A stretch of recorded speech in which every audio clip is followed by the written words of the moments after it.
Welcome everyone to part 2 of 10 of my favorite and least favorite blind buys that I have done this past year. So if you haven't checked out part 1, you can watch it up here before we start this video to get an idea of what we've covered so far. But without further ado, let's jump right in.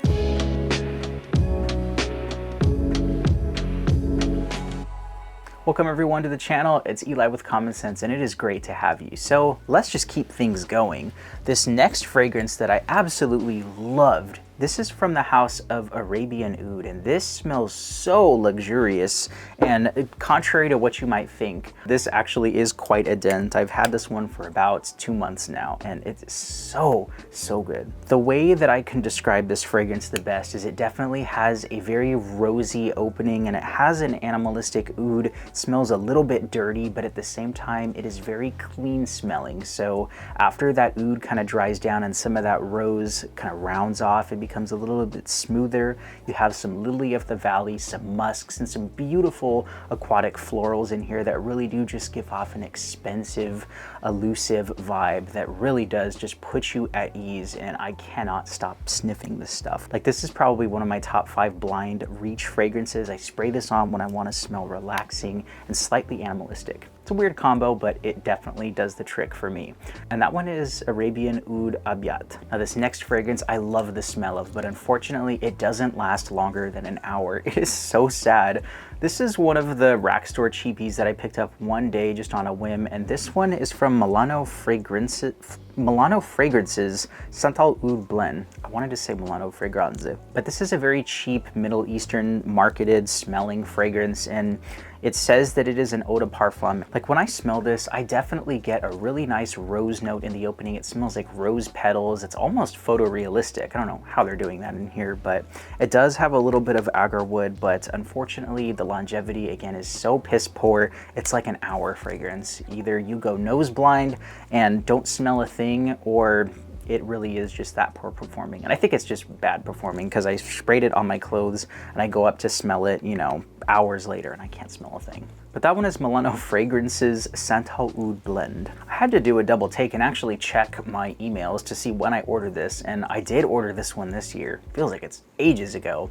But this one is from Swiss Arabian, and this is Shaghaf Oud Tonka. I love this fragrance, you guys. The way that the cherry kind of almond note that they use in here blends with the tonka, and just those beautiful creamy floral notes in here is just heavenly.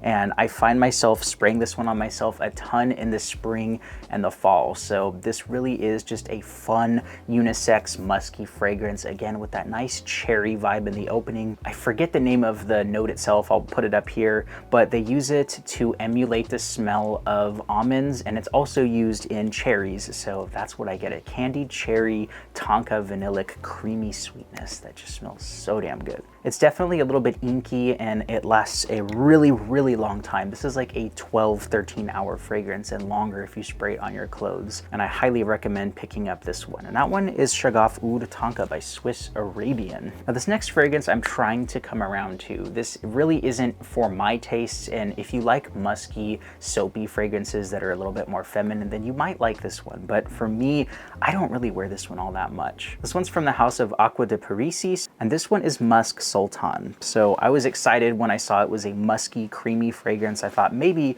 this was gonna be like an Initio Musk therapy dupe, but to me, when I smell this, all I get is that fake musk note, and it just smells like a white bar of ivory soap and like women's deodorant. Yeah, it just smells like a musky deodorizer of some sort, so almost like a Febreze. And there are people who really like that clean musky vibe, but again, to my nose, it smells too synthetic and too plain. Like, it's just that synthetic musk compound, and I can already feel my nose and my throat kind of closing up from how synthetic this is. But that one is Musk Sultan by Aqua de Parisis. But I will say, if you're looking for a good fragrance from that house, then definitely pick up Silk Oud instead. This is more of like an honorable mention, I guess, because I don't know, just don't get that one. Get Silk Oud. Now this next one is a complement magnet of a DNA. This one is Al Haramain's Amber Oud Aqua Dubai. This is an extrait de parfum, and this is a very, very close version of Louis Vuitton's Imagination. In fact, it's probably 95% close, and I feel like there's a slight more tropical vibe with this one, but it definitely captures that energetic opening, that black tea note, and it is probably a 12-13 hour fragrance at least, and it lasts longer on your clothes, and you probably only need a few sprays of this stuff if you want a very refreshing summer powerhouse fragrance that smells like that Louis Vuitton Imagination.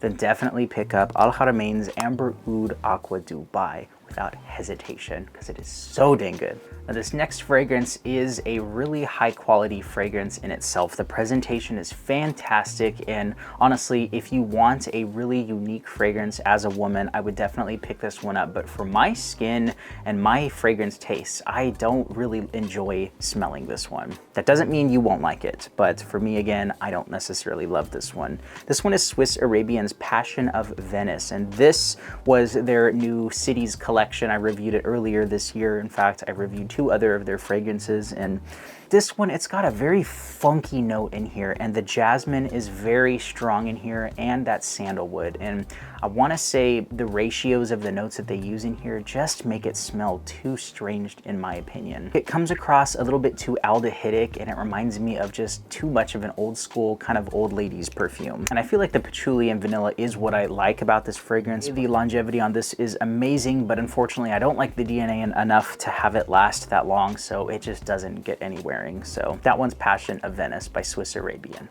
Next up is an amazing fragrance. I just talked about it in my weekly rotation series video, and this one's from French Avenue, and this one's Elisian. So this is going to be similar to Initio's Narcotic Delight, but to me, I feel like it smells like a mix between Tom Ford's Lost Cherry and something like Givenchy Gentleman Eau de Parfum. So it's got that really nice Tonka sweet booziness, and it has that cherry plum vibe from the Narcotic Delight. Haven't smelled that fragrance, but comparing the notes, you definitely see a lot of the similarities. But when I smell this, I definitely get that Gentleman Eau de Parfum by Givenchy. So it's like a nice hybrid between both of those fragrances, and really the tart fruity vibe in the cherry in the opening is just the cherry on top. This definitely settles down into a really nice, rich vanillic tone, and it's a little bit spicy and smoky as it dries down, but really this stuff is a masterpiece, and it smells way more expensive than it really is. And that one is Elisian by French Avenue. Easily a 10 out of 10 fragrance. Now this next one, I was super excited to see this in my rack stores. It was behind the glass, and I just decided to have the clerk pick it up, and I bought this one without smelling it. This one is Milestone Perfumes Grade 1.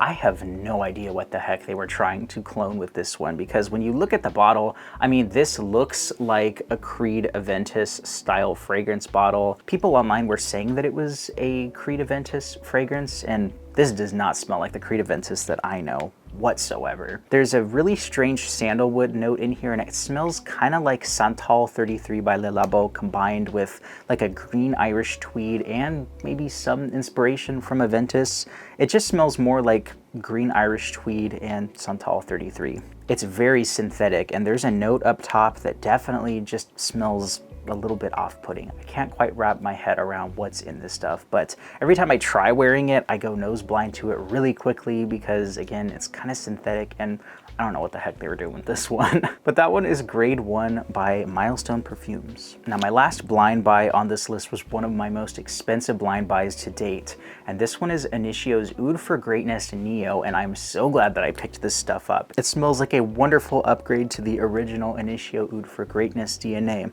This stuff smells a little bit more creamy and a little bit more summer friendly. It definitely has some of that oudy spicy vibe in here, and call me crazy, I don't necessarily get a ton of agarwood from the original Oud for Greatness. I get more of that saffron and that spice, but This I feel like is a lot more appropriate for everyday wear, and I actually have worn this many times in the summer when I want to smell a little bit warm and sweet and spicy, but again, it's balanced out with some of those creamy notes in there with some of the fruits, and it is beautiful. And I absolutely love the lavender note that they have in this. 10 out of 10 flanker for sure.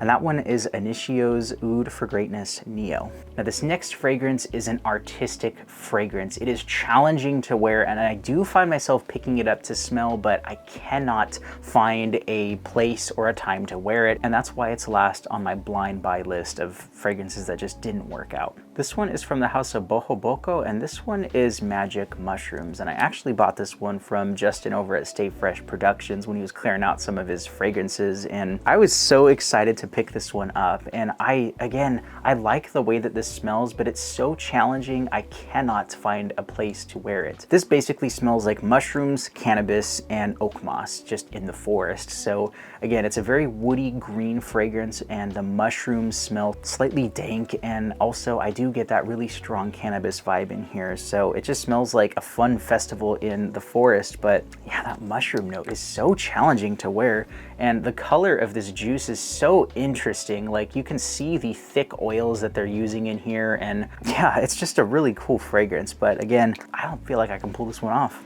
And that one is Magic Mushrooms by Bohobo. So there we have it, part 2 of my 10 best and worst blind buys of this year. Let me know some of your favorites and some of your least favorite blind buys that you have done this year. Like I said in part 1, these blind buys can be high risk or high reward depending on how many and how often you get, because can amass a ton of fragrances and only end up wearing like the top shelf. So thank you guys for sticking around and watching for another whole year. I can't believe 2024 is already over, and I cannot wait to make more content in 2025. So thank you all for watching. I hope you have an amazing new year, an amazing Christmas holiday season, and I'll see you guys in the next one. I'm Eli with Common Sense. Bye-bye.